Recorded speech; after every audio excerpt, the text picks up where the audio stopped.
नमस्कार। आप सुन रहे हैं आपका अपना रेडियो चेतना रेडियो 90.4 एफएम।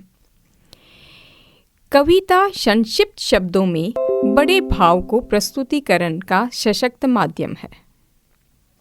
राजस्थान प्रशासनिक सेवा के अधिकारी रमेश देव इन्हीं रचनात्मक गतिविधियों को अपने जीवन में समाहित किए हुए हैं।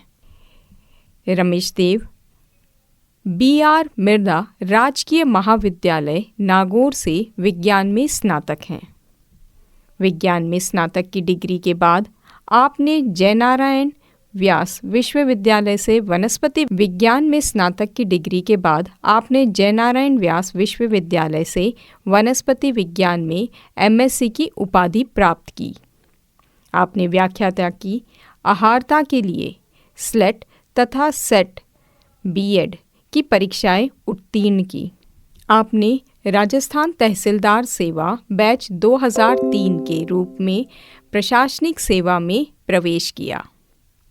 आप 2012 में राजस्थान प्रशासनिक सेवा में पदोन्नत हुए तथा 2022 में आप राजस्थान प्रशासनिक सेवा के वरिष्ठ अधिकारी के रूप में पदोन्नत हुए। आपकी अभिरुचि में पेंटिंग, स्केचिंग, कैरिकेचर मेकिंग अर्थात कार्टून बनाना, फोटोग्राफी, कविता लेखन व पाठन तथा रेडियो सुनना है। आप महात्मा गांधी के जीवन के अंतिम क्षणों को प्रसिद्ध नारायण सिंह की मैथिली भोजपुरी कविता के माध्यम से याद करते हैं। आइए सुने उनका ये कविता पाठ। दोपहर 3 बजे के आसपास महात्मा गांधी हरिजन बस्ती से लौटकर जब बिड़ला हाउस आए तब भी हल्की बूंदाबांदी हो रही थी। लंगोटी वाला नंगा फकीर थोड़ा थक गया था, इसलिए चरखा का हाथ में बैठ गया। थोड़ी देर बाद जब संध्या प्रार्थना का समय हुआ तो गांधी प्रार्थना स्थल की तरफ बढ़े कि अचानक उनके सामने हॉलीवुड सिनेमा के अभिनेता जैसा सुंदर एक युवक सामने आया, जिसने पतलून और कमीज पहन रखी थी। नाथुराम गोडसे नामक उस युवक ने गांधी को नमस्कार किया।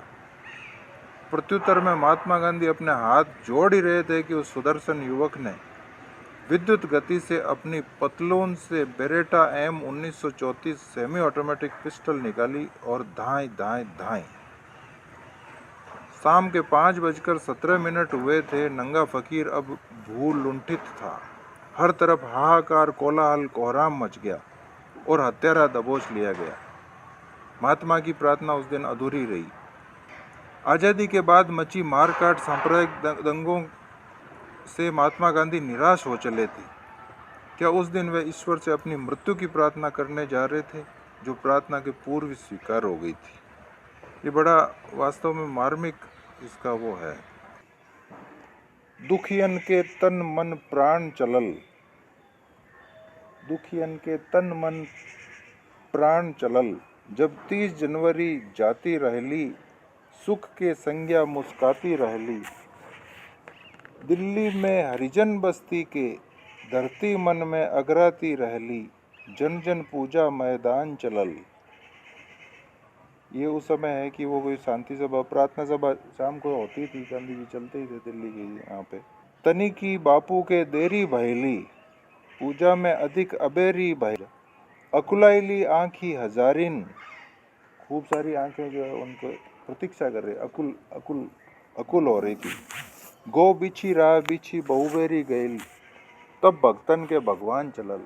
उनको संदेशा मिलता है, बापू अब काफी देर हो गई है, आ जाओ। तब भक्तन के भगवान चलल, यानी तब गांधी जी प्रस्थान करने चलते। बाजी 5 सुई कुछ घूमी चलली, बदरी जय लाली चुमी चलली, तब क्षितिज छोर से विपत्ति नटी, जग रंगमंच पर झूमी चलली। बनी साधु तहाँ शैतान चलल, बनी साधु तहाँ शैतान चलल, साधु बनकर एक शैतान के रूप में कोई आया। बनी साधु तहाँ शैतान चलल, चुप चरण मंच की ओर चलल, नंगा फकीर चित चोर चलल, पूजा का शांति सरोवर में क्षण में आनंद हिलोर चलल, अनमोल मधुर मुस्कान चलल।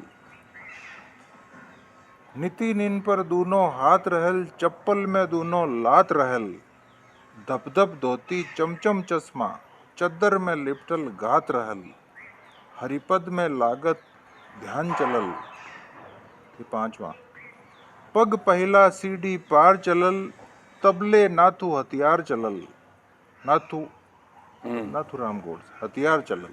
पग पहिला सीढ़ी पार चलल, तबले नाथू हथियार चलल। पापी का नीच नमस्ते पर, बापू के प्यार दुलार चलल। बनी लाल नील आसमान चलल,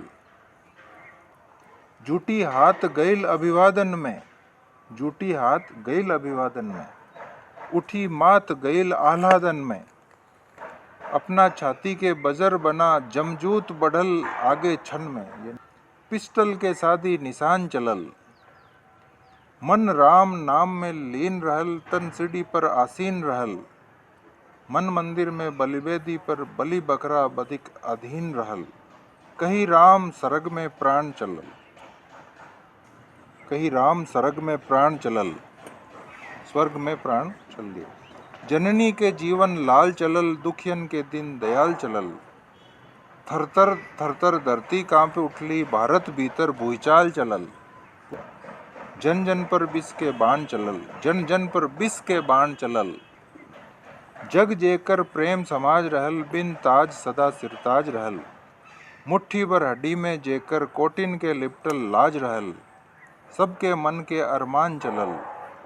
ऊ एक अकेल अनंत रहल, ऊ आदि रहल, ऊ अंत रहल। सिख हिंदू मुस्लिम ईसाई अल्लाह ईसा भगवंत रहल।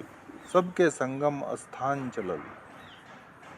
आप सुन रहे थे महात्मा गांधी के जीवन के अंतिम क्षणों को प्रसिद्ध नारायण सिंह की लिखी हुई कविता, जिसे स्वर दिया था राजस्थान प्रशासनिक सेवा के अधिकारी रमेश देव जी ने।